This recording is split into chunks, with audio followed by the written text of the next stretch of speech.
Morning, everybody. I see Supervisor Solis and Mayor Pro Tem Mitchell. So we have a quorum. We'll go ahead and roll into the meeting.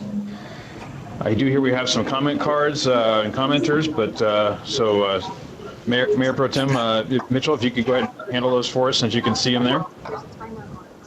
Yes, I will. Very good. And do we have a timer ready too, so we can make sure that's taken care of? Sure. Jill has Great. volunteered. Did you do that? Yeah, we'll do it. Very good. With that, let's go ahead and go into our first item, the proposed Rule 1407.1, the control of emissions of toxic air contaminants from chromium alloy melting operations. Michael Morris. Good morning, Mayor Benoit and committee members. I'll be presenting an update on proposed Rule 1407.1. As background for the proposal, another rule similar to this, Rule 1407, regulates non-ferrous metal melting operations, and but we don't have a counterpart to these for the ferrous metal melting operations. And so proposed Rule 1407.1 would address that. The reason why we're trying to address the emissions from ferrous melting operations similar to including steel and steel alloys is that these metals contain chromium. And we have evidence from two source tests from 1993 and 2015 that show that the chromium in these metal melting operation does convert to hexavalent chromium. The rates vary pretty widely. For our aluminum source test, the conversion rates range between 3 and 20%. For our steel source test, the conversion rate ranged between 30 and 70%. But we do have information that the conversion does occur. We also have additional information from screening tests conducted at heat treating facilities and forging furnaces that show similar conversions. So we know that we need additional information to quantify the hexavalent chrome emission rates coming from metal melting operations. We started this rule process back in 2015, conducting site visits and meeting with the industry. We did, at the end of 2017, ask several facilities to allow us to come into their facilities and conduct source testing to get the information that we need to quantify the emissions so we could go forward with a typical rulemaking process. But those requests were declined by industry, and so we've come forward basically with this rule proposal that is a data gathering rule. The aspects of the rule that we'll be including for the proposal is a one-time source test at facilities that have control equipment. We did talk with the stakeholders who were concerned about the cost of putting in venting that would be needed to do source testing at facilities that don't already have control, so we did make that adjustment. We're asking that they do materials composition testing for one of their batches. If they're doing source testing, it would be the batch that they would be testing as part of the source test. We've asked that they conduct a one-time survey on their facility operations, equipment, and practices, and that they collect process records for 1 year. We have had several issues brought up by our stakeholders. One of the key issues is the request that rather than go forward with this rulemaking, that instead we have Cal Poly Pomona or some other university or laboratory type setting do the testing rather than go out to the facilities. The stakeholders have brought to us their concern or their request that we should do that type of testing to determine the mechanism for the conversion and to see if the conversion actually occurs. So as we mentioned, we already have the testing that has been done in the past and the recent testing at the heat treating and forging facilities that indicate that we are seeing the hexavalent chromium conversion. If we do decide to go to a university or laboratory setting first, We'll end up being back here in a year or two to try and ask for permission to go into the facilities and collect the needed source testing at the facilities that we have to have in order to make appropriate rules in terms of emission factors and the controls that we'll be asking for. We did go out to visit Cal Poly and see their operation. We'll see their laboratory setting. And it is very convenient for us to do testing there. However, the scale, scope, and configuration are limited because it is a laboratory setting as opposed to what we see in industry. And on the presentation, there's some comparison of what the laboratory looks like versus what we actually see in the field. And there's quite a difference in terms of the size, where we're looking at furnaces that are more than 300 times the size of the furnace at the university. There's different types of furnaces, and there's different configurations, as I mentioned. And so even if we did do the testing at Cal Poly, again, we would need that testing at the facilities in order to put forward a rule with the appropriate controls. Another key issue that has been brought up by our stakeholders is the test method that we're utilizing for measuring the hexavalent chrome. The test method is CARB method 425. The industry is saying that it hasn't been demonstrated as applicable or appropriate for metal melting operations, and that they'd like test method development to occur at Cal Poly Pomona.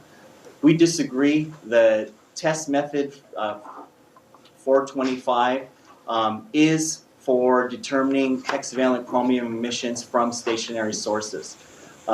In the description of the method, they do indicate that it's been demonstrated for metal finishing and for glass manufacturing, but it's also been demonstrated for a variety of other types of operation, ranging from boiler stack exhaust testing to cement plants to heat treating to ash handling systems, and of course metal melting furnaces, which we're looking at here, both within our own district and outside of the district. And the other part about this inapplicability that the stakeholders are mentioning is that they've provided no evidence that, in fact, there is any issue with method 425. There's been some suggestions that there may be some type of change to the chromium content, but there's been no evidence that that's actually occurred. The third key issue that I wanted to bring up was about the conversion of chromium. The stakeholders have come to us and said that there may not be sufficient evidence that actually occurs, and that a thorough investigation needs to be done in order to develop an appropriate rule. We believe our request to do the source testing in the field is that thorough investigation, and that we do have evidence already of the hexavalent chromium conversion from the source tests and the recent screening tests that were done at the heat treating and forging facilities. A couple other items that were mentioned in a recent letter to the Stationary Source Committee members has been that the rulemaking has been rushed and that their comments have been ignored. The rulemaking, as I mentioned earlier, started in 2015. We started the working group process in 2017. We met with the facilities at site visits. We visited 11 of the 14 facilities that would be impacted by this rule. When we met with the stakeholders, they provided us some suggestions on how to adjust the rule, including the bifurcation of the rule, separating it out from Rule 1407 to focus on a data gathering rule, as well as some of the conditions that we have within the rule itself right now. And every time that they bring comments to us, we try and address them through the working group process, where at the very beginning of the working group, we discuss what happened at the last working group and any comments or meetings that we had in between the working group meetings. Lastly, I wanted to point out the cost of this rule to the potentially impacted facilities. For those facilities that are doing chromium metal melting but have no controls right now, We're asking them that they do a materials composition testing and record keeping. And for each facility, the rough cost is between $6,000 and $8,000. That's a one-time cost. For the metal melting facilities with controls, they'll be required to do the source testing, as I mentioned earlier. That will add an additional $20,000 to $30,000. Again, one-time cost between $26,000 and $38,000. And our original offer to do the source testing for free for the 3 facilities still remains on the board. We've included a provision in the rule that will say for the first three facilities that come to us and ask for the source testing to be done by us, we'll pay for the source testing, and their cost will be similar to as if they didn't have to do source testing at all. We're planning on bringing the proposed rule to the board in November, and with that, I conclude my comments. Are there any questions? Any board member questions before public comment? Not hearing it. I'm sure we have comment, correct? You do. I'll want to hear after. I'll speak Yep. after. Okay, shall we go with the public comment? First- Sure. Okay, the first card I have is Victor. I'm not saying it right. Please come forward and we'll have you sit here. Would you like 3 minutes? 3 minutes will be granted to each speaker, and staff has the timer, so Oh, wait. Go ahead, you can sit down here. Okay. Hello, thank you for your time. Thank you for the work that you're putting in this. Really, the only thing that I want to do here is just clarify the capabilities of my institution to conduct a study that has been proposed. And just so that everybody knows, we have had conversations both with staff of AQMD as well as with industry participants. We have put together a team of faculty experts in different areas of the issue. A couple of things that I just want to address. We do have gas furnaces. Let me just interrupt to say that you represent Cal Poly Pomona. Yes, I'm not representing sure Cal everyone Poly Pomona. knows that. Yes, sorry. Cal Could you please Poly identify Pomona. yourself for the record? Sure. My name is Victor Quizon, and I'm a professor at Cal Poly Pomona. Thank you. Okay. And basically, we do have gas melting capabilities. When some of the staff came over, our conversation drifted very quickly into the stainless steel part of the project.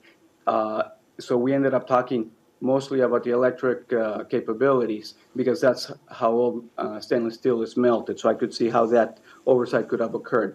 On the issue of sizing, most chemical reactions can be identified, and provided that the proper parameters are collected, can be scaled up in terms of quantification. And you see this in many types of lab work that goes on to be used at larger scales. And I'm sure that you've seen examples of bridges being tested in small scale and then being deployed fully. Similar types of things can be done. And we can also simulate most of the conditions that occur in industry, and we can certainly melt most of the alloys that are of interest for the study, particularly the steels. But one question that I have had, and this is something that I have brought up, we did a quick literature review, and we didn't see anybody having looked at the issue of preventing the formation of hexavalent chromium. Since this is largely an oxide reaction, there are precedents in other metal casting operations where we basically suppress the formation of oxides for other reasons, mainly quality. But this is an issue that has never been looked at, because up until recently, CR6 was not something that we were trying to prevent. I would suggest that we also take a look at that. And that's it. Thank you. Thank you very much. Quick question for the speaker. You didn't address, I don't think, how long do you think this would take, the study? When I met with the staff from AQMD, what they indicated is that they would want to do for each alloy multiple samplings, and each one of those alloys would take about a day. They were talking about doing 3 samples of 2 hours each. And we can basically get a schedule done, in which we could do them potentially every other day, and we could turn them around fairly quickly. The issue that was brought up, and at the time we were talking about AQMD doing all the lab work. We're not proposing to do the lab work. We're not experts in that field. Was the issue that their laboratory capabilities, their laboratory capacity would not enable them to handle consecutive tests one after the other. So the delay there would be more in how quickly we could turn around from test to test. And I do not have an answer to that. So are we talking about weeks or months To to that, complete the study? that would be up to AQMD to see, or whatever the third-party lab is. If it's not AQMD, I'm just assuming at this point. My conversations have been about AQMD. But if we could get a lab that could handle the volume, then it could be done as any alloys. Pretty much multiply that times about 2 days per alloy of interest on our end. Okay. And how many alloys of interest did we ask for, staff? At least 8. So I'm only hearing 2 times 8. Is that what I'm hearing? 2 to 3 times that, about a month, yes. On our end. Okay. Again, it depends on the evaluation. So within 6, so just trying to put a long number on this for a total time where we could maybe get some data back, 6 months We would on have a to. long end? It depends on the contracting process, how long that takes. But 6 months does not seem unreasonable. Okay, Assuming that thank on you. the back end, it can be done. Understood. Mayor, if we could have Dr. Lowe speak to the timing issue. Sure. Sure. Jason Lowe, the Assistant Deputy for Monitoring Analysis. So as far as like as far as the laboratory is concerned, and also the source test preparation. So I think part of it is the method development. I mean, we want to make sure that California's interface may be well developed, but I think what we want to do is look at the protocol as a system. So I think that's part of where some of the timing would have to go into to make sure that the method and protocol being developed is robust enough to be defendable. And then from that point, then it's the implementation portion, which then, as you mentioned, could take up to 6 months just for conducting the actual tests themselves. So I think what we're talking about for the duration of the entire project would be roughly just under Under what year? just under a year. Does that include the contracting aspect that we would have to go through with them? Well, the contract, once we have a good idea of what it is that we're doing, we can begin the contracting aspect as in parallel to the final details of the determination of the testing. Okay, thank you. So it sounds like once we get things lined up and the contracting lined up, to me, it sounds like we're still 6 months for all that could be potential, maybe just a little longer, but I'm not hearing much more than that. Staff's nodding Next speaker. affirmatively, Susan's not. so I think, Okay. except for Susan, still believes it's 6, well, 6 to 12. Yeah, it's 6 months to probably a year because I think as Jason was explaining, there's a protocol development. So even if the facility were to do testing, we always go through the protocol development for the testing. And then it's, going there, setting up, conducting the test. It's like, makes it sound so easy, go in there, test one, test it. It's not quite as quick and simple as that. The quote that they provided to us was $10,000 a day for the testing. That's on top of our source testers going out there and conducting the test and the laboratory analysis. Even at the end of the day, we still feel that we're going to have to do the actual testing at the facilities to look at the emission rates from these different units. This is one type of furnace. Okay. Welcome Supervisor Nelson, and we'll go ahead and take the next speaker. The next speaker is James Simonelli from California Metals Coalition. Mr. Simonelli, if you would state your name again and your affiliation for the record.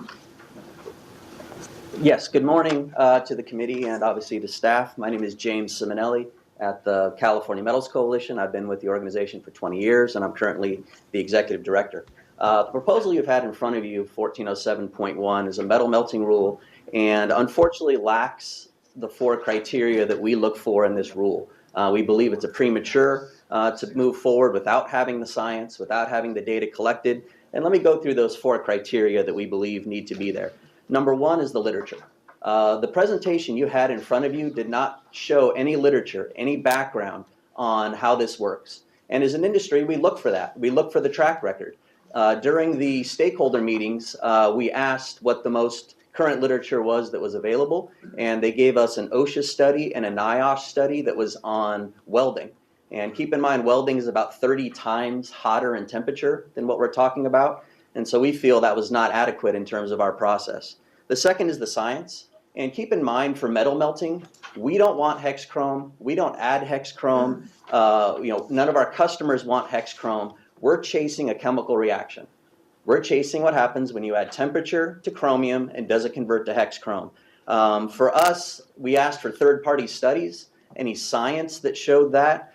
We asked about temperature, what happens during the temperature process, because you're talking about different alloys. And staff gave us a 2006 study from India that was a tannery study, and we believe that was not adequate in terms of the science. On slide 8, you see that staff is confident that, quote, hexavalent chromium emissions occur from metal melting. Without science, without literature, it's a hypothesis at best, from our opinion. The third item is the test method. On slide 7, it was shown that staff provides the definition of carb 425. The second half of the definition is what's most important to us, applicability. Applicability has been demonstrated for the metal finishing and glass industries. And obviously on slide 7, staff says there's no evidence in terms of why it shouldn't be used. That's just a circular argument. We're just going back and forth. For us, it's obvious 425 method has not been used since the test method was amended in 1997, and for us, does not qualify for an acceptable test method. The last one is data. Slide 5, staff tells you that, quote, there's sufficient data to conclude that chromium will convert to hexavalent chromium. The sufficient data they've given you is this. So they've given you tests from a heat treating facility and from a forge facility. Those are ovens, those are not metal melting. The second thing they've given you at best is a 1993 source test. That's over 25 years old. That was before 425 was even amended. And to us, to use one 25-year-old test as the basis for this is not acceptable. On slide 2, you saw the 2015 study. Let me close. Thank you very much. Can I finish or use someone else's? Finish your sentence. Okay. Thank you. On slide 2, I will say that the 2015 study we did never receive, even though we made a public records request. So. Thank you. Thank you. Next speaker. Any questions? All right. Next speaker is Don Van Heel. Did I get your name right? Is it Van or Van? Van Heil. Yeah. Sorry. Don Van Heil. And please. Yeah, I'm Don Van Heil from Technicast Corporation in Southgate. I'm a third generation owner operator. We started in 1954 and we have about 100 employees. We service the aerospace, oil and gas, marine industries, food, housing, defense, and many more. We make anything from tortilla and cookie rollers to landing gear bushings, missile housings, and kind of everything in between. We've always been committed to environmental issues, so our furnaces and pollution control devices are fully permitted, and we're also ISO 14001 certified. We have above ground stormwater filtration. We have HEPA filters on our bag house. We've been doing in-house air testing for, I don't know, the past 30 years. So we're really committed to environmental issues. SCAQMD staff and Ms. Elisa's staff has been out recently, so they, I think, can attest to what we do. And we too are curious about all the unanswered things regarding hexchrome. So we fully support the Cal Poly idea. Those guys appear to be completely staffed and have a lot of resources that we kind of all don't. And they've also indicated that they can assist us with the developing the correct test method. And if it is being converted, they also think that they can control it or maybe eliminate it at the source, which I think is a win-win for everybody. So I just want to go on the record, Technicast is supportive of the idea, and we'd like to be involved in the process. Thank you. Thank you. Next, we have Jason Gutierrez. Reyes? Yes. Gutierrez. Gutierrez or Everybody butchers it. It's fine. Your writing is very tiny. School did it to me. Say your name Announce your name, please. All right. and affiliation. My name is Jason Gutierrez with Strategic Materials Corporation. We're out of Southgate, California, obviously. We were established in 1980. We are a steel foundry, and we employ just under 40 employees who are career steel workers. I've worked for Strategic Materials for about 7 years, and we are permitted on our furnaces and pollution control devices. As far as the markets we produce components for the oil and gas industry, chemical industry, hydropower industry, as well as the food industry. Just a little background on myself. I received my degree in manufacturing engineering from Cal Poly Pomona in 2012, where I studied and trained for my career in the metal melting sector, which leads to my comments on 1407.1. Our company feels that Cal Poly Pomona research is necessary, as we know the capabilities of the university and trust that they will be able to provide real-world, reliable data. And that's also in a lab-scale environment, per Victor's comments. The university has the largest and best-equipped foundry in a university in the West. I know that from being there and taking courses in that lab. And we, as Strategic Materials Corporation, we also want to mention that we do support the California Metals Coalition, that we do need to proceed with testing and research at Cal Poly Pomona and table 1407.1. Thank you. Thank you. Next, we have Tim Strelitz.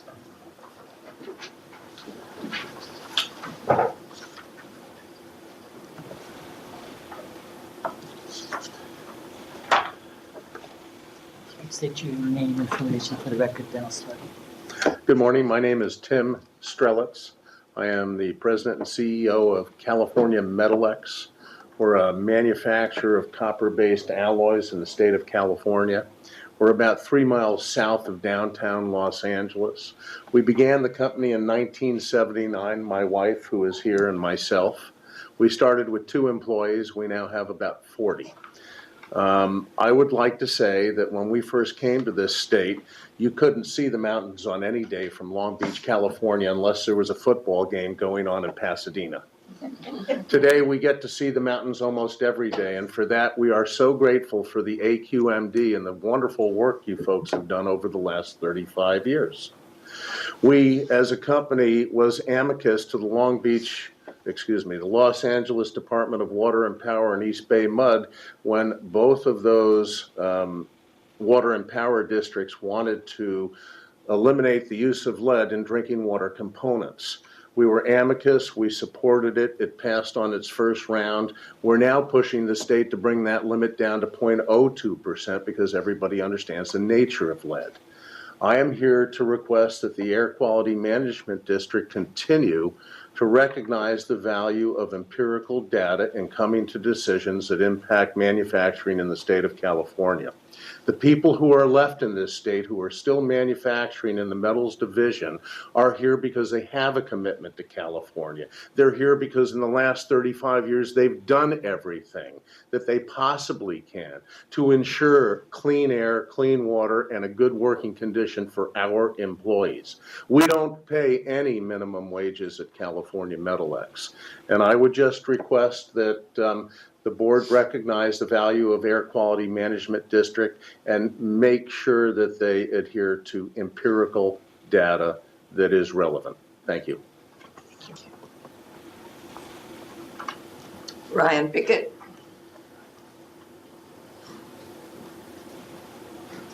state your name and affiliation and also. My name is Ryan Pickett. I'm Director of Operations at Griswold Industries. We are a valve manufacturing company based in Costa Mesa, California. We're a 82-year-old company. We've been around for obviously a long time. I've personally been at the company not for all of those 82 years, but for the last 8. And in terms of applications, we make products for the U.S. Navy. We do fire protection systems for most of their ships. We also do lots of things for municipal water systems. We make products that go to 108 different countries around the world. So we are a global best-in-class manufacturer, and part of our operations is we have our on-site foundry, and part of those operations is melting steels and stainless steels. Want to echo what James said from the CMC of needing to have data to understand what is going on. At Griswold Industries, we believe that having the data will help not only to understand if it is happening, but to what degree it's happening, and that's chromium converting into hexavalent chromium. And if it is happening, I think we're going to understand how to control it. Studying it in an academic setting, we can do quick turns of changing alloys, changing control conditions to really understand it, which is ultimately, in our opinion, going to help AQMD regulate and us control. As James said, it's not in our interest to waste chrome. Chrome is very expensive. We want to use the minimum amount we can, and we want to have that convert to the least extent possible. In this regard, we believe that industry and regulation are in alignment, and having that data is going to help us bridge that gap that much more. Thank you. Thank you. Bob Rost.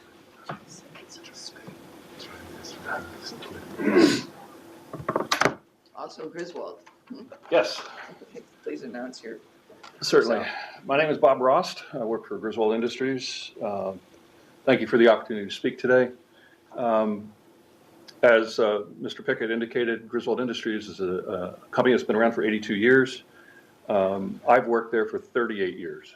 I've been in the Environmental Health and Safety Department for 28 of those years. And I'm very proud of the fact that this company invests regularly in equipment, structures, and processes to reduce our environmental impact, protect the health of its employees, and be good neighbors to the citizens of Costa Mesa. We have invested more than almost $8 million since 2001 in these different efforts. We also have over 50 permits issued by this agency. 16 of them are for air pollution control devices, 9 of them are for furnaces. By the way, the cost of those permits were $51,500 for last year, up $3,000 from the year before. That's an annual cost. I participated in the working groups, and I'm very concerned about the lack of understanding as to the connection between the formation of hex chrome and if it is even formed during the metal melting process. We don't know that. This is the heart of this proposed rule. We need the board, first of all, to table the action, any further action on proposed rule 1407.1, and then approve the research proposed to Cal Poly Pomona so that we can establish the science behind how hex chrome is formed, at what temperatures, and understand its stability. That's all. Thank you so much. Thank you. Thank you. Next we have Jim Bonney. Good morning. Good morning. My name is Jim Bonney. I'm the Environmental Health and Safety Manager for Certified Alloy Products in the city of Long Beach. I have been an EHS manager for over 20 years and it's certified for 7. I've been actively involved with the 1407 process from the start. To give you an idea of what certified alloy is, we were established in 1942. We produce super alloys for the aerospace, automotive, and gas turbine industry, so a lot of our metals fly. We employ 152 people.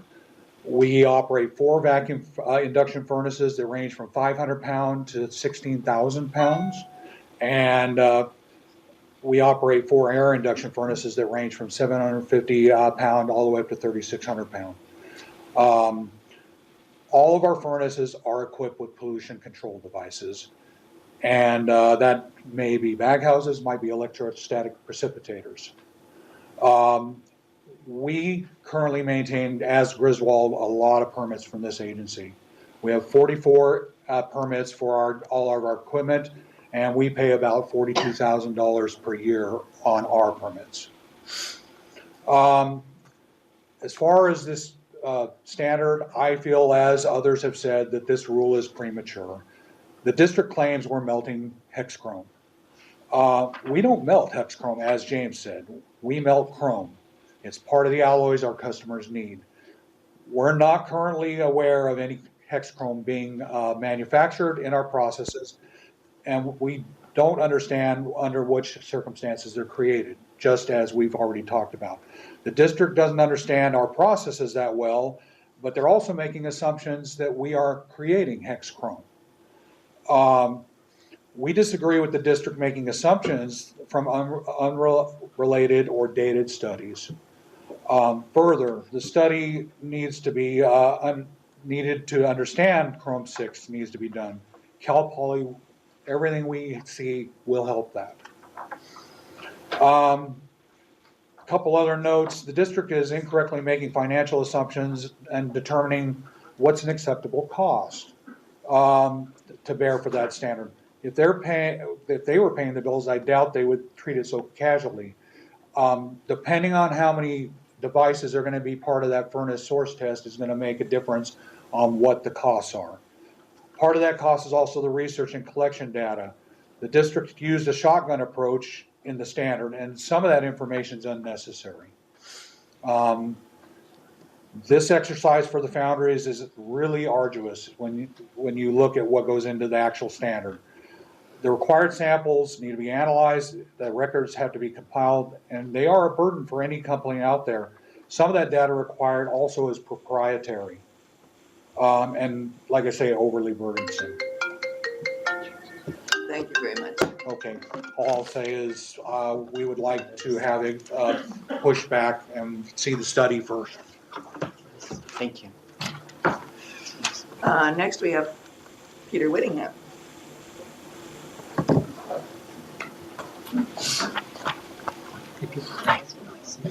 Sure. Peter Whittingham with Whittingham Public Affairs Advisors on behalf of California Metals Coalition. I was not planning to speak today. My apologies for my voice. I want to thank the committee for its indulgence and patience in allowing the speakers here and the representatives from the various facilities to come and share their concerns and their desires here today. I don't think it's been pointed out, but what we're talking about here is anywhere from 6 to 7 to a maximum of 13 or 14 facilities. There's no reason why through the process at Cal Poly Pomona, the different processes that each of those facilities use can't be replicated and the data gathered in a way that we can then proceed from there to determine what is the next step for this rule. So the reason I wanted to speak is to actually to complete James's comments, which were essentially for all the reasons cited in the comment letter and which he and the other speakers have shared here this morning. We request that the committee direct staff to table the October set hearing in consideration of proposed Rule 1407.1 at the November Governing Board meeting, authorize staff to proceed with a scope of work for testing and analysis at Cal Poly Pomona that will be paid for by industry and monitored by the district, and to report back to this committee 3 months after the work has been initiated with an update on its status. So thanks so much for your time and again and your indulgence. And next we have Mark Reyes. This is the last card I have on this item. Is there anyone else who wants to speak on this item who hasn't submitted a card? Not seeing anyone. You're the last one. Okay. Mark Reyes, Vice President, Pacific Alloy Casting Company. We are located in Southgate, California since the early 1940s. We employ 100 people, and I just want to make a comment. We back CMC's comments on this and James Simonelli's comments. Thank you. Okay, thank you. And Mr. Chairman, that concludes the public comment here at CCA. Very good. Supervisor Solis, I think you had your hand up first when we were talking earlier. If you want to go ahead and go. Well, I'm very pleased with what I'm hearing in terms of potential study that Cal Poly Pomona may be in a good position to help us better understand how all of this comes together for us. This is an important rule, and I'm glad to see that folks from Southgate are there, and I'm glad my staff was out to visit with one of the industries that's on the list. I do think that it's important for us to have good objective data, and I believe Cal Poly may be able to simulate that. And I am concerned that we did make an attempt to go into some of these other industries or other factories, and they did not allow us any access. So that concerns me, but nonetheless, I think we should go forward with this study. I'm not sure we should, I'm not convinced we need to do the rule just yet. I almost want to really get more verification.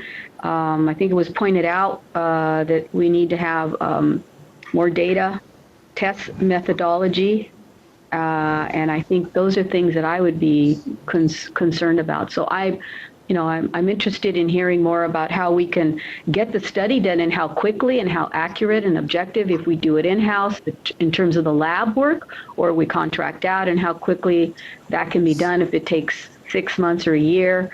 I think we need to be very cautious on this, but I am fully aware of the implications if there is, hexachrome. That is obviously of great concern to many in our EJ communities. So that's all I have to say right now. Thank you. Supervisor, you took the words right out of my mouth. I feel the exact same way, and I'm right on par with you that this probably needs to go to Cal Poly Pomona first before we can move much forward. Mayor Pro Tem Mitchell or Sean, did you guys have any comments? Sean, go ahead. Mr. Chair, I had a few. Go ahead. All right, if this is a good time, and thank you. It seems that the appetite is there to table the rulemaking and proceed with at least formation of some sort of a group to, author the parameters of a study. So that's positive. Listen, it's a critical issue if hexachrome is being released into a community. But I think it's very important that regulatory agencies be very cautious going out with a lack of information, wanting to step into people's facilities. Look, we can test for hexachrome at the fence line. And if you find it, then by all means, we've got to investigate what's the source. But if I'm a factory owner in Southgate, California, which my family happens to be, and a regulatory agency comes up and says, well, look, we're not actually certain how any of this may or may not appear. We're not actually even certain that it does, but we'd like to come into your facility, which is totally disruptive. Maybe I do or don't do certain processes at certain times of the day. They just want to come into my facility, do a little investigative work, and they'll get back to me. That's not really the American way of doing things. If we're a regulatory agency, we need to get our science correct, know what we're looking for, know how this material is produced and why we would be intervening in someone's facility and what we'd be asking them to do at that point. What kinds of equipment? Many of you have been on this board a long time. I've surprisingly actually been on it long enough that I've been on longer than two of you in the meeting. But we've got a lot of proud accomplishments. We know the types of equipment people should be using. And I'd be a lot more comfortable in joining my other two colleagues. Let's get the science right and let's get the recommendations down. Then we can come in as a regulatory agency and say with authority, because you do the following things, here's your prescription, here's what you need to do. And I'm willing to lose on this, but I understand that the industry has offered to fund the study. And I appreciate that. I think that's out of fear, but I just feel that, industry in the United States and jobs the idea that a regulatory agency is going to lean on someone so heavily that out of fear they say, look, we'll fund any study you want. Just please, leave us alone until you know what you are asking for. We should be funding the study if we are the ones that want to plow new ground here. And I understand it also allows us to control it. There should be some involvement from the industry. I'd hope we'd have a working group so that we set the parameters of the testing properly. And just very impressed by the gentleman who came and not only knows the capabilities of Cal Poly, but is a graduate from the program. So I thought that was pretty impressive. He looks young on the video, but perhaps he's my age, but the gentleman from Southgate. So In any event, Mr. Chair, those are my comments, and I would support tabling the item and then moving to approve a research committee get formed to set the parameters of the study. The study actually either be commenced or the board, would they come back to us and explain to us how they're going to commence the study? And let's do our good job and monitor the study and learn something. So, Very good. yeah, Mr. Mayor? Chairman, I want to explore a couple of things. The gentleman from Cal Poly, the professor from Cal Poly, mentioned that they can turn around a test in a couple of days. And I have great concern about delaying this whole program for a whole year. And the reason for the rule is to gather data, because we don't know. I mean, we said, everybody here says we don't know what happens when we melt these metals. We do know that hexchrome is a very unstable chemical. And what I'm going to suggest is that we begin this with some initial testing at Cal Poly Pomona. Come back here with a report on what has happened in that initial testing. If we see that hexchrome is one of the emissions, then we can come back to this rule and look at it again. I think it would be useful if the association wants to pay for a study at Cal Poly to do a parallel study. But I'm very concerned about delaying this for a whole year, because I think we can know in a few months what initial studies will show, whether any emissions are created. So if we find that emissions are created of hexchrome, then we can take a look at the rule again and decide what the structure would be. We only are dealing with 14 facilities. 8 of them are large ones, and those are the ones that we have the most concern about.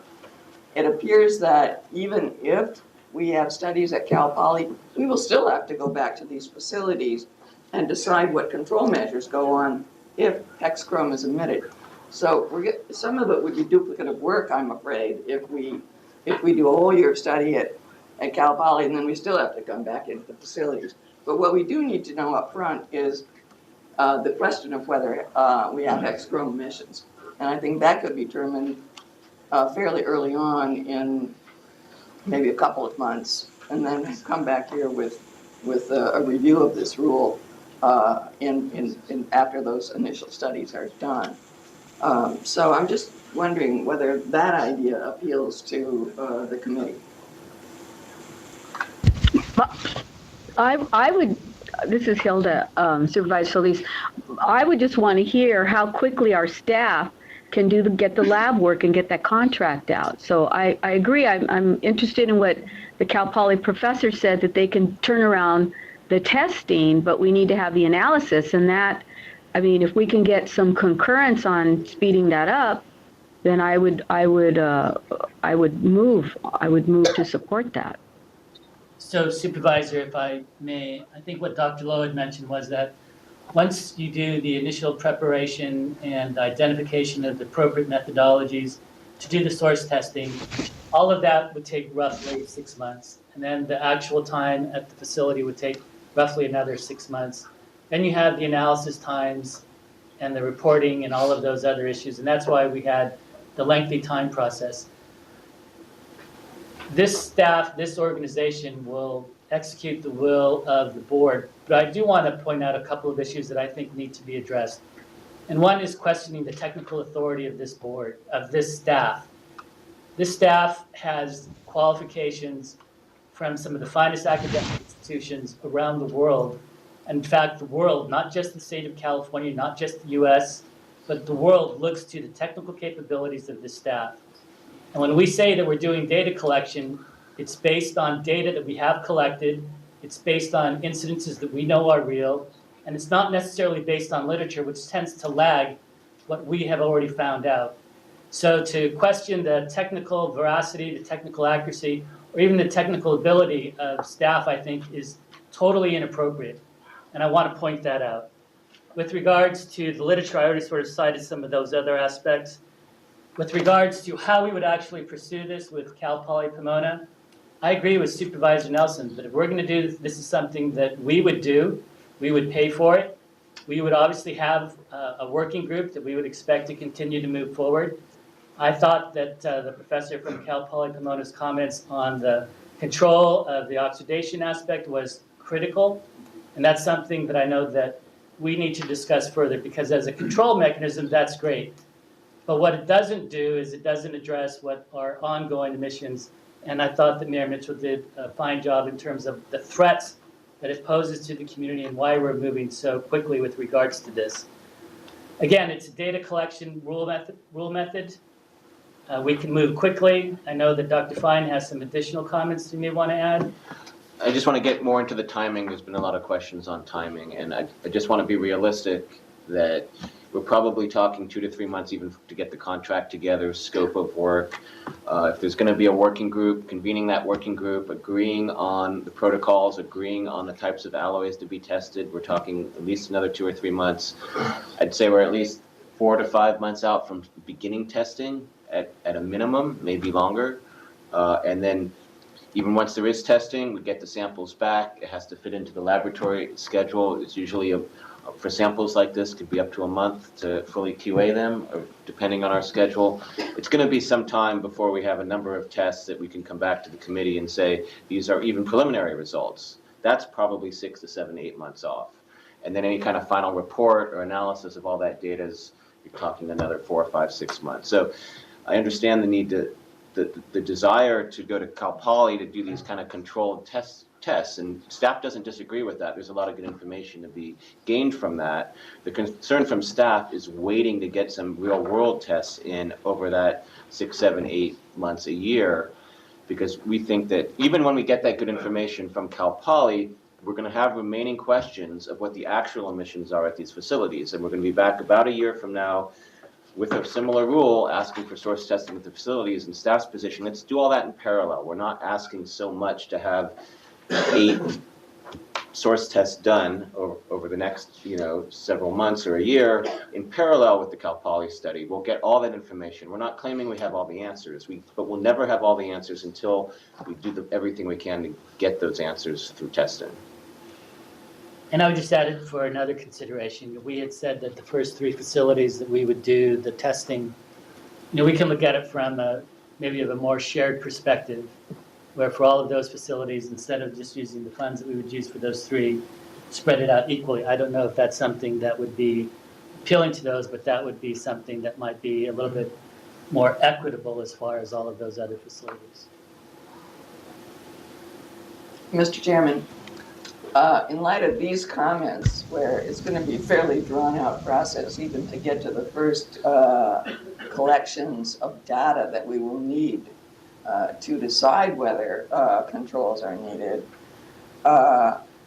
and in light of the very severe health impacts of hexchrome, which we know is a carcinogen, I would suggest that we move forward with the rule and have it reported back to us when we have the first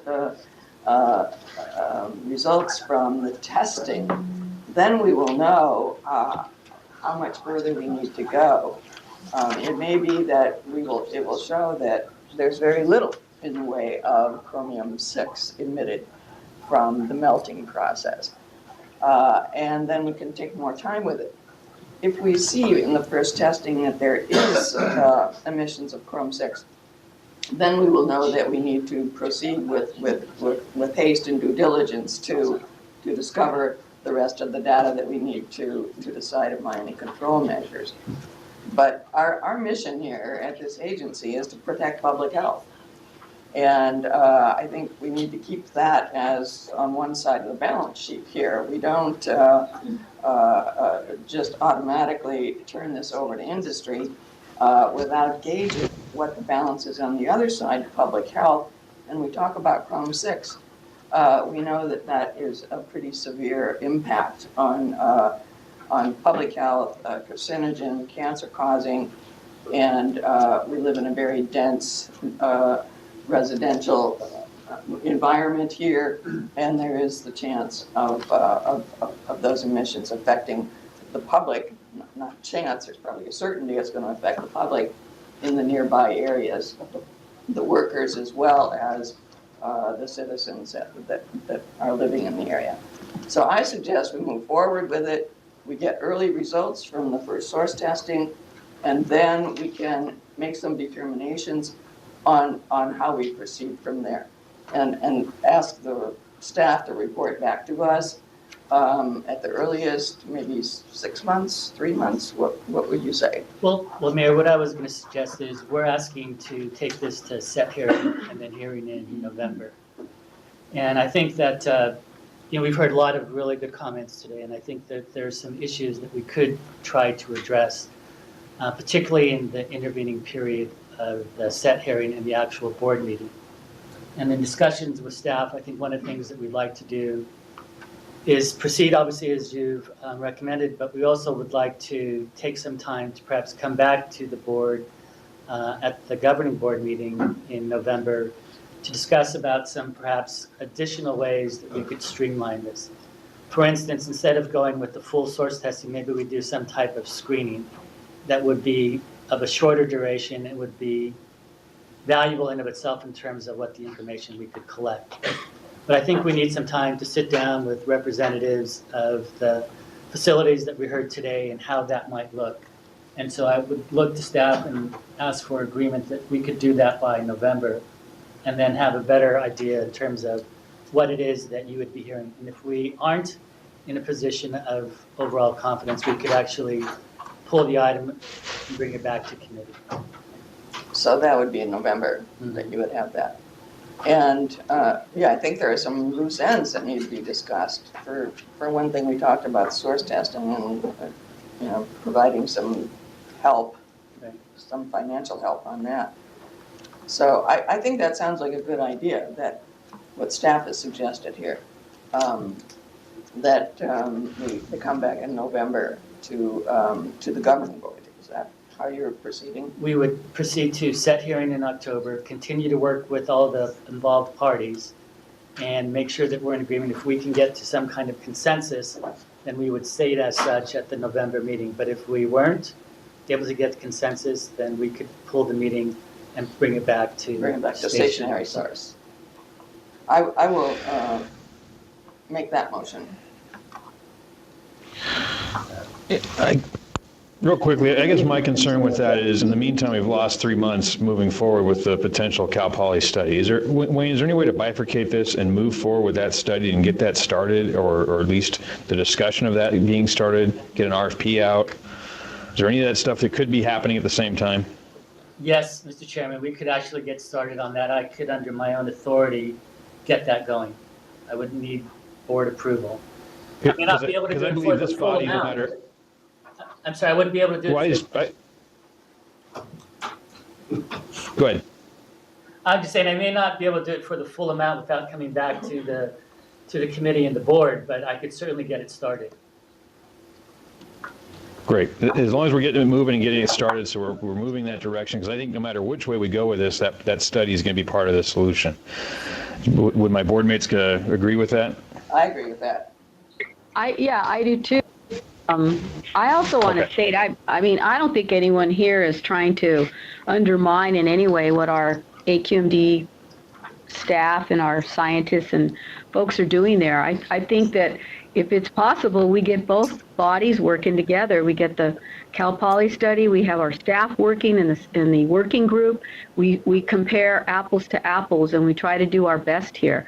And I do want this to be expedited, but I want it done well, because we've gone through so many issues already in the past where we've had things come back and prolonged anyway. So we should be doing everything correctly with the most input and making sure that we are taking in all the expert advice from our staff as well as, say, Cal Poly Pomona. Thank you. So I will. Very good. Mr. Chairman, I'll amend my motion to add your suggestion that we also this is proceed in parallel with an RFP and a study at Cal Poly. Very good. This is just an informational item, so we actually don't need a vote, is my understanding. Is that correct, Barbara? Yes, that's correct. It seems like there's consensus as to a path forward. Great. Yes. Thank you. Yes. Okay. Any closing comments, Sean? You good? Yeah, just a final comment is this. You know, these processes have probably been going on well over 100 years, maybe several hundred years, but this metal processing goes every day all over the United States, all over the world. We are the tip of the spear. We're the ones talking about this. We are the ones at AQMD looking to take action. And rather than take that as a compliment and see that we're the ones with the shortest timeline, instead it's no, we have to act with this absolute urgency because we're going to somehow be behind the curve. We have a Department of Toxic Substances Control. We have an EPA. We have OSHA. We have all these other agencies. We are in front. And that's okay. But the idea that we're somehow behind the 8 ball and our timeline is not quick enough, this stuff's been going on for, some of these companies have been here 100 years. The idea that we're delayed if we don't get this done in 3 months, I just think we need to step back from the ledge and have some perspective. Everywhere in the United States that they do this, and they do it all over, we are the ones coming up with solutions. If it takes us a year, we're still in first place by a mile. And I just sense the sort of the hair on the back of the neck of staff, and Wayne, it's okay. I mean, it's good to defend your staff, but you don't need to. These people are well respected. Everyone gets that we've got some exceptional folks. But turn this story on its head. We are the tip of the spear. We are at the front of the line. We are the ones doing the work. If this takes a year, it'll be done because we do it. We'll do it first. We'll do it the most complete. We'll have the best information. And the rest of the world, from now till the end of eternity, is going to know the answer to these questions because we provided them. So if it takes a whopping 12 months or 9 or something like that, that's not actually such a bad thing when a process has been going on for as long as this has. No one's minimizing public health here. We are doing this because of public health. That's a good thing. That's why we're having this meeting today. So, you know, this idea that we have this urgency and we better get this done in the next 30 days or else, humanity has been at this a long time. No one is depending on us to solve this in the next 24 hours. We're okay. What we do in the next 12 months to move this forward will benefit humanity forever. So let's all take a deep breath and relax, and let's just put the stopwatches down. I think it'd be healthy. Good perspective. All right. With that, I think staff has enough direction. We can move on to item number 2, the proposed minutes rule 2001 and 2002. Tracy?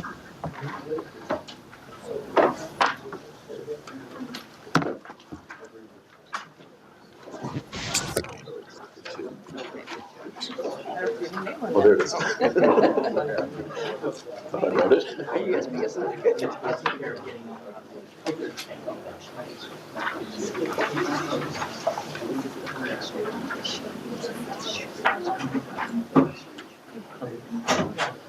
Okay, thank you, Mayor Benoit. My name is Tracy Goss, Planning and Rules Manager. Just a reminder to the committee, we came to present this proposal back at its July meeting in advance of the September set hearing. But as we were having a public workshop on the proposed rules 2001 and 2002, we were asked to return with an update this month in advance of the public hearing in October. If you'll recall, in January, we adopted amendments to rules 2001 and 2002, one to establish a process to exit facilities out of reclaim, and then what was going to be the provisions for handling of the RTCs once that facility exits. The proposal we have before you today, in large part, is because of stakeholder requests. Exiting reclaim due to the allowing for facilities to exit reclaim before the initial determinations are given is one request that we had. The other was once an initial determination notification is granted, that the facilities be allowed the option to remain in reclaim. There's really 2 key overarching proposals we have before you today. One is the option to exit reclaim before that initial determination is issued. It must meet specific criteria. There must be applicable landing rules applicable to the NOx emitting equipment at the facility, and that the facility would not be able to use new source review offsets from the internal bank specifically for NOx. The other option, as I mentioned, is to stay in reclaim once that determination has been issued. They must be able to comply with the landing rule while in reclaim, because those provisions will still go forward. But it provides an additional assurance to the facility that they will not be exited until the key issues, in particular new source review and the related permitting, is resolved.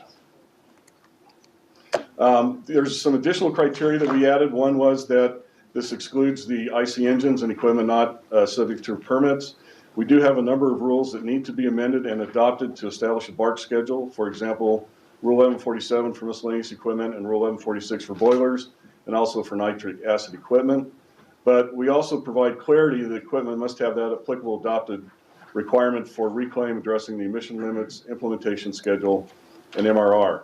The temporary provision that I mentioned about restricting access to the internal bank is necessary so that if a facility were to exit under normal situations, access to the bank could trigger our Rule 1315 offset or CEQA threshold. So we want to be able to protect against that while we resolve these new source review issues.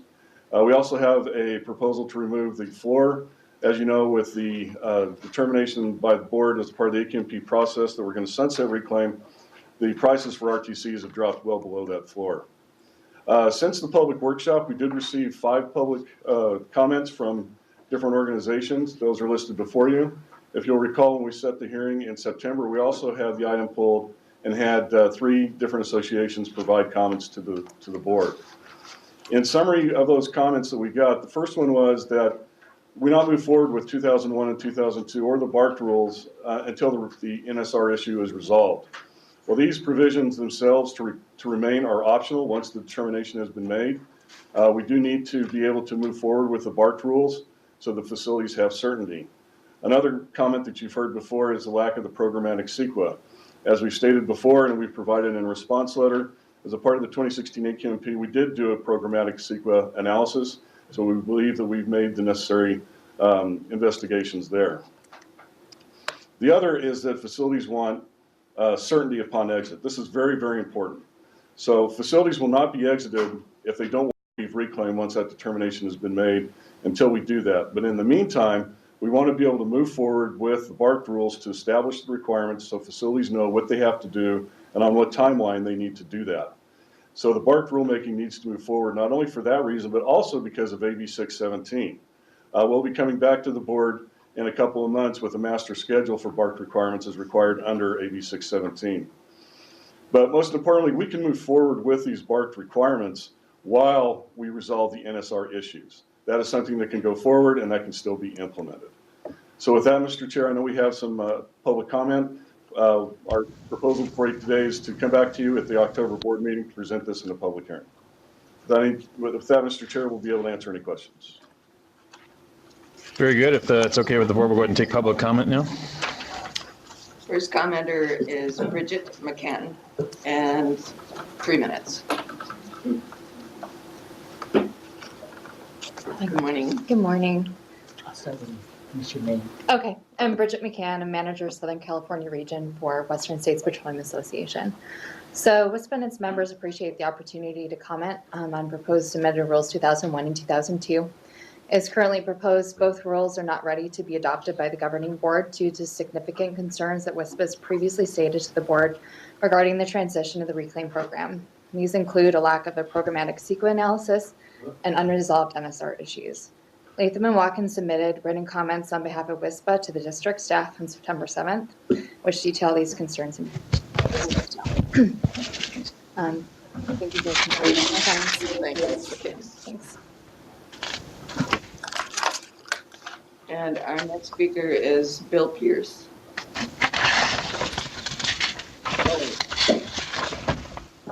Good morning, Mr. Pierce. State your name and affiliation for the record. Bill Pierce, the Boeing Company. Boeing's been working as expeditiously as possible to actually exit from the reclaim program. I mean, we've worked with the district actually even to develop draft permits and for exit. While these amendments put a temporary hiccup in that path, we do have one specific question or clarification we're seeking. We've been working a lot to replace our Rule 219 exempt boilers, and the rule language seems to, so that they meet the current back limit in 1146.2 of 20 ppmv. But the rule language seems to indicate that even if all our boilers meet that limit, that we cannot exit. And so we're just trying to get a clarification on that specific issue. I mean, we would like to go forward with exiting the program, but the current language seems to prohibit that.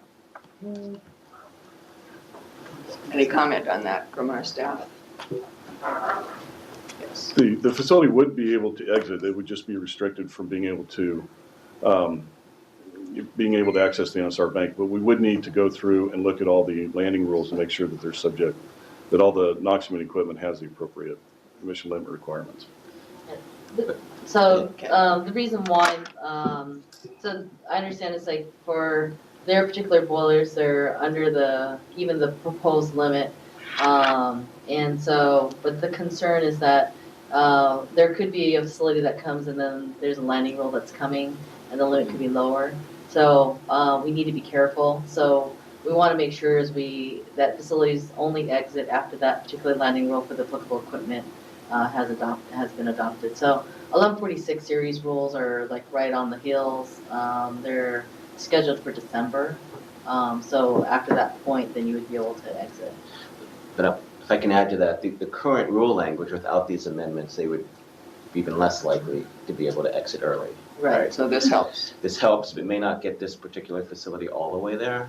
And we could look at that particular issue in this case, but without these amendments, then the way it's set up now is that that landing rule would absolutely have to be adopted, right? Yeah, so the 1146.2, 1146, it's right, it's so close. Okay, because our understanding is that there might have been 1146.2, I know is part of the package, but they were talking about that the actual BART limits might not be up for discussion for some time yet. But it's still the applicable BARC rule, it's still the applicable landing rule. So as long as you're in compliance with that, then it would be okay. So, okay. Okay. Thank you. Thank you. Next speaker is Michael Carroll. It's pretty groovy, Wayne. Is that my intro music? Yes, it was. I could just keep it going during the session. Good morning. Mike Carroll with Latham & Watkins. I'm speaking today on behalf of the Regulatory Flexibility Group, which is an industry coalition. We also did submit written comments on these proposed amendments on behalf of the Western States Petroleum Association. These amendments are essentially stopgap measures that are being put in place to address the fact that we do not have a clear path forward for what the post-reclaim new source review program is going to look like. And we do have, we do appreciate the fact that staff is endeavoring to put some stopgap measures in place, but what we really need is to figure out what the long-term solution is and what the reclaim, the post-reclaim NSR program is going to look like. And so I'm not going to restate what we had in our detailed comments, but the main point I want to make today is that we really need to emphasize getting the NSR program squared away. And it should be on a par with the sense of urgency that staff has with respect to the BARC rules. So we have ABC 617 that is sort of driving the BARC rules, and we're moving forward with that. And that's important because we need to know what's going to be required of the facilities. So we're not suggesting that those efforts should be put on hold, but implementing those rules are going to require modifications at facilities that in most cases are going to be new source review events. And so we're not going to be able to implement the rules if we don't have a functioning NSR program in place. And these stopgap measures may work. They may not work because part of what's being adopted are provisions to opt out of reclaim. And these stopgap measures will only work if the reclaim NSR market continues to function. But if a lot of facilities take advantage of the opt-out and their credits are removed from the market, then we may not have a functioning reclaim NSR market to take advantage of. So these stopgap measures could work for a couple of years. They could work for a much shorter period of time. So what we're really looking for from the board and from the staff is a prioritization of getting the NSR program squared away and putting it on par with the sense of urgency that we all have with the BARC rules. One of the other problems that we have is that, well, potential problems is that EPA is going to be much more focused on the revisions to the NSR program than they are on the revisions to the BARC rules. And so that makes the NSR amendments probably more complicated and more difficult to get accomplished than the BARC rules. And so would really like some direction from the board to elevate the NSR amendments and figuring out what the post-reclaim NSR program is going to look like, getting EPA and the stakeholders engaged in that, and really, as I said, putting it on par with the BARC rules. Thank you. Okay. If I may, Mr. Chair, what we have before us today that we're adding are options for the facilities, options to be able to exit before the initial determination, an option to stay in reclaim. But I think one of the benefits that we have before us, because staff believes that we're going to be able to work out these new source review and these other issues with EPA in the coming months, if not a year, but we will still be working forward with them. We believe we'll be able to do that.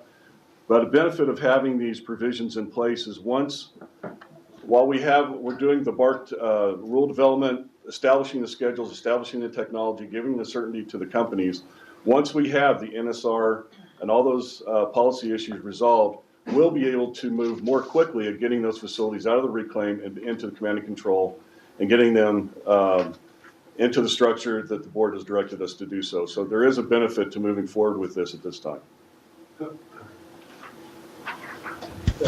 So if I can add to that, this is Philip Fine. I appreciate the suggestion to elevate the NSR issue, in staff's mind, but let me assure you, there's nothing higher in staff's mind when it comes to reclaim about resolving this NSR issue. If we elevated it any further, we'd need another story to the building.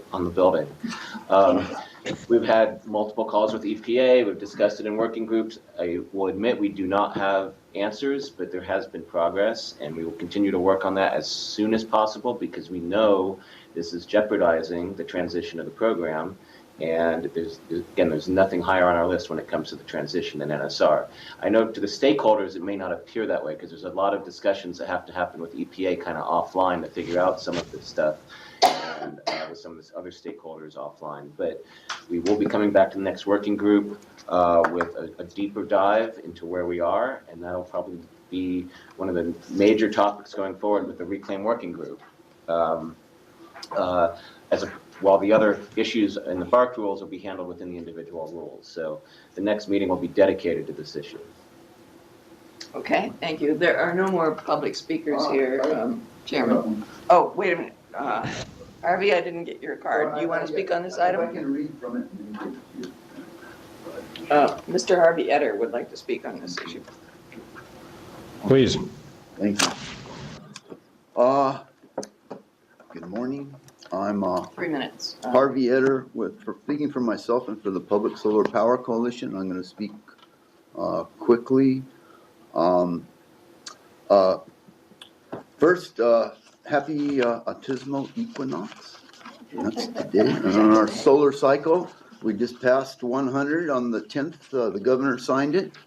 We're down by 45, 100% solar renewable electric in the state of California. But we need 3 times that. And we need, it's only about a third of the solar we need, and it's 3 times the time. We can do it in 6-8 years.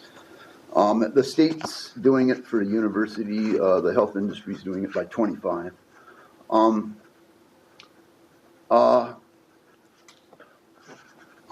I've written a lot of stuff down, hopefully get on the record, but what needs to be done here is to look at, and we're working on power and heating and cooling, process heat as well, and district systems with different types of storage, including thermal storage, which has not been looked at the district, and there's a meeting coming up, which I discussed with staff, with Jill Wynot, in Morocco in the first of next month on thermal storage. So we have to look at and map all this out, where these facilities are, also the hexachromium facilities, et cetera. And this should be done also through the CCA, which there is a community choice, LA County. And I know Mayor Mitchell's been very much involved in this. And so this has to be utilized. There's advantage to working with cities because they do planning and everything and whatnot. Temperatures. Harvey, let me interrupt you, because is this on the reclaim issue? Well, yes, that part of this whole system, like the district heating and cooling with potential seasonal storage, can target reclaim and then around it first. I see. Okay, I was just questioning whether that was actually on reclaim. Okay, go Yeah, ahead. and then also I mentioned I want to incorporate by reference a current issue of The Nation, the oldest weekly publication in the country since 1865, and it's on climate change and features Brown and what happened last week. I couldn't get in the meeting, tried to contact staff and board, and anyway, it was frustrating. And it was a UN meeting, not just the governor's meeting, Bloomberg and whatnot. The guy that from the UN that said that by 2030 we're going to put $90 trillion into this, and that solar and wind is cost effective with fossil fuels right now, less expensive, and that's not including health and other environmental costs, externalities is what it's referred to. There's more. I want to get copies of this as well. I also have one for the last one, but I didn't get to speak. But Oh, I'm sorry, I didn't. All right. Put down. Okay, I like the copies of them. all right. Anyway, thank you. All right. That was the last speaker on agenda item 2. Very good. Board member comments? This is informational, I understand, right? And Right. staff wants to move it to the, November or October board hearing? November board Yeah. hearing? Yes, we've already set the hearing. We're just coming back, providing a status update. We'll be presenting at the meeting downtown. Okay, all right, okay. I'm fine. I'm good. Very good. The next item, we only have 7 minutes remaining in the meeting. Are there speakers for the next item? There's one speaker. We could do the presentation in 3 minutes. Very quickly, okay. I'll be quick. Very quickly. Hello, Mr. Chair. All right, Tommy Wayne. Okay, hi, my name is Mike Cross, Planning Rules Manager here at South Coast SCAQMD. We're here to talk about 1168 guidance document. So 1168 is our adhesives and sealant rule that regulates VOCs. Okay, back in last year, the board directed us, when we approved our last amendment, to develop a guidance document with this, that would show the test methods determination. Basically what people would need to do if they had a certain product, what test method to be used. Just a reminder, this is an area source rule, so therefore we don't give permits out for adhesives and sealants, so we really depend on test methods as our main enforcement mechanism. There's been a history with this rule as far as incorporating test methods. I laid it out here on this slide. Very interesting. Cyanoacrylates, by the way, is crazy glue. Okay, in 11, people keep asking. Okay, so just recently in our amendment, by the way, that we passed in last October, we did add 3 new test methods. Okay, so in our document, we've developed the document, and one of the backbones, the keys we thought was really a cool method would be coming up with a flow chart where people can easily follow if they have a certain product, what test method would be used. And so that's all in the document. The main outstanding comment, which I'm sure we'll hear from today, is an issue with regards to thin film energy curable adhesives. So this is like UV, EV type of products, and it's like really super thin. They're very difficult to sort of test what the VOC is for those. Now, there is a test method out there. The problem is, for us, is that you need to know all the ingredients of that particular product in order for us to mimic it. So while it's a great tool for manufacturers to determine a VOC level, it's not a very good enforcement tool because we don't know the products that we're being told are in there are the actual ones in the actual product itself. So this we put under a method development, sort of a things to do when it comes out. Now, the main bottom line here is there actually is no known products out that fits this category. So it's not, this, big priority. But again, could be a useful tool, just not one for enforcement. So basically, that's that. We're going to seek board approval. This is part of the resolution to seek board approval for this guidance document. Listed a couple next steps here because this is a dynamic document. So therefore, there's still work ahead in development, such as foam sealants, high pressured ones, etc. As always, these test methods would go through CARB and EPA for their approval. And I got 30 seconds. Thank you. Thank you, Mike. Very good. Public comment on this? We have a comment on this, Rita Loof, who we might expect would comment on this. Yes. Please, Rita, go ahead. Rita Loof, Director of Environmental Affairs for RADTech International, and we're in the UV, EV, LED, everything business. Thank you to staff for the process, and I really appreciate the outreach that the working group did to convene these meetings. I had a couple of issues, and we haven't talked about test methods for a while, so I'm going to do a little recap because it's been a little bit. But I've been with RADTech for 24 years. I started when I was 2. And for as long as I've been with RADTech, test methods have been an issue. For about 25 years, we formed a coalition of industry members to develop a test method because the regulators like EPA and the district came to us and said, we throw our hands up in the air, we can't find a test method. Industry, please come up with something. And we did. To put it into perspective, our materials are generally less than 50 grams per liter. The district's rule 1168 has limits of 200, 300, up to over 800 grams per liter. So we're a solution to the problem. We're coming in with limits that are above and beyond what the district requires, which our industry finds frustrating because we're not the problem, we're the solution. But there's this high level of scrutiny on these test methods. And I'll make the distinction between thin and non-thin films. For non-thin films, we do have a test method that's EPA approved. For thin films, which are materials that we're talking about a quarter of the diameter of a human hair. That's the type of thickness we're talking about here. For those films, it's very, very difficult to measure the VOC content. The cost is something that was missing from the technical guidance document. We provided comments. If you saw Mike Morris's presentation, you saw cost analysis. And you heard from previous testimony that costs can be expensive, $10,000 a day. There's an added cost. And our question is, why the added scrutiny? We could see if we were the problem, but we're the solution. So we would encourage the inclusion of cost methodology and the actual cost estimates of the testing in the guidance document, which that was missing. And I also had a couple of issues with some of the bullets. There is a mechanism to confirm ingredients. It's called GCMS, and we actually suggested that. And our test method actually measures VOCs according to the ASTM, which is the authority for test methods. It's not an estimate, it's a measurement. And why the need for excessive enforcement? That's our question. Thank you. Okay, thank you. All right. Board member comments, questions? There's no more public comment here, but let me just say, ask our staff to continue to work on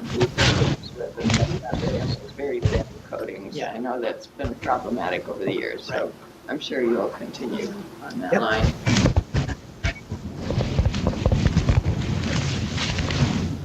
Thank you, Chair. Very good. Any other comments?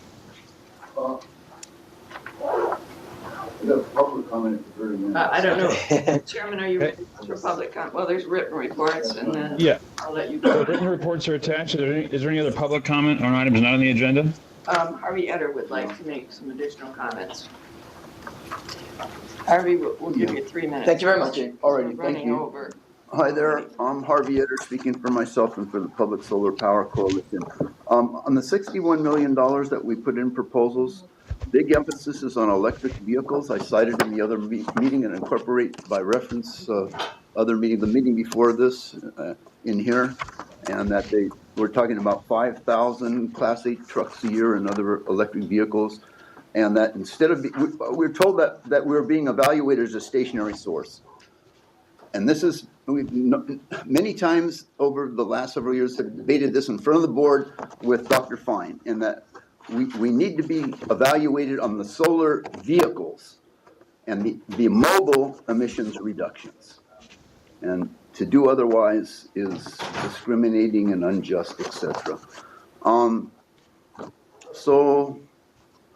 The real global warming numbers that the state's using, again, are not 450 parts per million CO2 equivalent, but basically double that, or 90 to 100% more parts per million CO2 equivalent, with the main problem being methane and how it's being dealt with.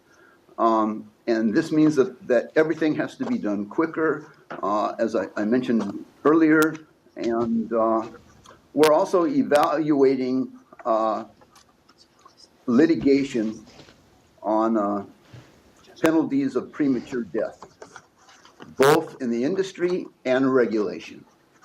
And this goes back to the red car that we have in our 1992 litigation that was on 60 Minutes, where they ripped 40, 50 of these electric systems out of cities, and they were found guilty. Firestone, Standard of California, and General Motors, and fined $1 each for their vice president. So this is the system we live in. Capitalism's supposed to meet our needs, but it failed in this instance, and there's stuff going back on this, over 100 years to the second guy that got a Nobel Prize in chemistry. Anyway, so this all stuff has been known, and it's outrageous. And this is the facts. This is the best science. The governor was quoted in yesterday's paper. Something about this satellite, and they had the chair of the board there, and they said they want the best science. This is the best science. We got to use it. It's the law. It's the law of nature.